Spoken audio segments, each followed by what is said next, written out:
Hello, this is Sean and Steve back here at Oakland Cemetery.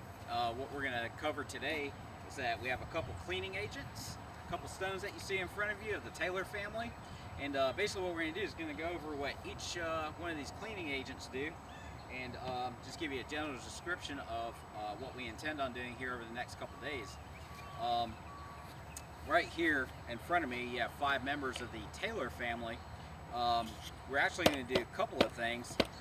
A couple of these stones set lower than this one, so we're going to attempt to raise that up. That'll be one part of the project. But if you also notice that these are actually gray stones, but they have this blackish mildew looking stuff or growth that's on there. And what we intend on doing, the 3 different type of cleaners that we have, one of it's is a paste, and that's called this Orvis paste. With all these, whenever you use them, just always follow the directions in the back. There are plenty of videos of this online to include the D2 and the wet and forget. But what we found out with the black mildew stuff that grows on these stones, the Orvis seems to be the best thing, so we're going to give that a shot. I'll give you a couple of before and afters. The D2, you'll always see this, or you'll find this most commonly. It's also used by a lot of the national cemeteries. But the D2, what it is you, if you have a lot of growth on a stone, you want to scrape off as much of it as possible, and then when you use this, you just apply it and set it. Just don't rinse it off or anything, because what's happening is that the D2 is actually doing its work to help break down the biologics from pretty much down to the root. So a common mistake with this is you pour it on, you rinse it off thinking the job's done, but what you should do, just pour it on and let it do its work. And over time, if you come in one week, the stone will be white, it'll come up even brighter the next time, and even brighter the next time, because the D2 is actually doing the work. The last thing we have here is this, it's called wet and forget. What this is, it specifically says it's moss mold, mildew, and algae stain remover. And there's a specific mix on this, whether it be a 1:2 or 1:5 ratio, depending on the type of growth that you have going on. But once again, follow the directions on the bottle. But with the particular stones right here for the Taylor family, we're going to use the Orvis paste. And then a couple of stones that you're going to see here in a later shoot, we're going to use the D2 and the wet and forget. And we'll catch you in the next video. All right, Sean and Steve back here at Oakland Cemetery, and we're actually standing by a very unique headstone that's unique to this cemetery. It's for Miss Rachel Giddings. Miss Rachel Giddings was the first individual that was actually buried here at Oakland Cemetery, and there's a couple things that we're going to try to do with this particular stone. And if you look right next to my left foot, down to the ground, we have Henry Giddings, and then this stone is obviously a lot shorter, and that's because it's broken. So 2 things we're going to attempt to do. On Rachel Giddings' stone, instead of being straight up, it's leaning forward. So we're going to try to reposition it, and there's a lot of unknowns that we're working with, because we don't know what type of pins are holding this stone to the foundation. And then once the stone is reset, depending on the weight of the stone, how are we going to position it just to maintain so where it just doesn't fall back down again. That's kind of like the part 1 of resetting the stone. The other thing we're going to do, if you look at this stone compared to the one on its left or to your right, there's a lot of this orange growth. And so what we're going to do is that we're going to clean the stone as well as we can, knock off the growth as much as we can, and then kind of hit it with the wet and forget or the D2. And what you'll see over time is that this would just go from a very dull grayish black color to a more white color, a brighter white, and then even like the lettering would just like pop out even more, kind of like this stone that you see to your right. And then finally we have this other stone right here for Mr. Henry Giddings, and it's broken in 3 pieces, and we on the foundation stone, you can't see it behind here, but the foundation stone is just a flat piece of epoxy that we see down there. So the intention is we're going to see if there's any areas that we can put pins in. If not, we'll use the epoxy put the first piece of the broken half on there, let it set. It should be pretty stiff because the epoxy is it does its job. But because of the weight of the stone, the height of the stone, we want to make sure it's stable before we start moving further. And then we're going to put the second half, or actually the top piece of that stone on top of that. And then we'll see how it turns out, and we'll get back to you. Okay, I'm going to back up a little bit. Yeah.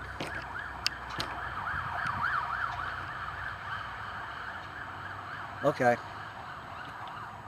Rolling? Yep. All right, this is Sean and Steve at Oakland Cemetery. We actually have our 10-foot setup. You may have seen this on a couple of our other videos because we're only having to lift the Gidding stone maybe about like 4 to 6 inches so we can look at what it looks like underneath. And so our chain flow, even though it looks like it's at an angle, the goal is that when we lift the stone up, it will be kind of center to where it should be placed originally. So what you're going to see is we're just going to slowly bring her up, and then we'll figure out what we need to do at the base to make sure that this headstone and the foundation are in good alignment. Okay, come on up. Oh, that's straightening right out, baby. Look at that. We'll just leave it like that. Yeah.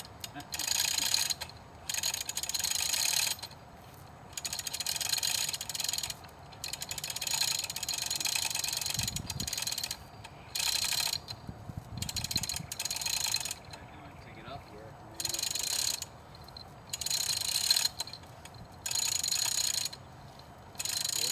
Big, like getting ready to come out of its fit, so just be cautious of how it moves.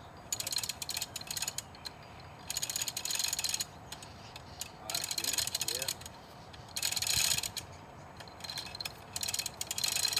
Yeah, I thought it was like a small piece or something. Okay, so let's see here.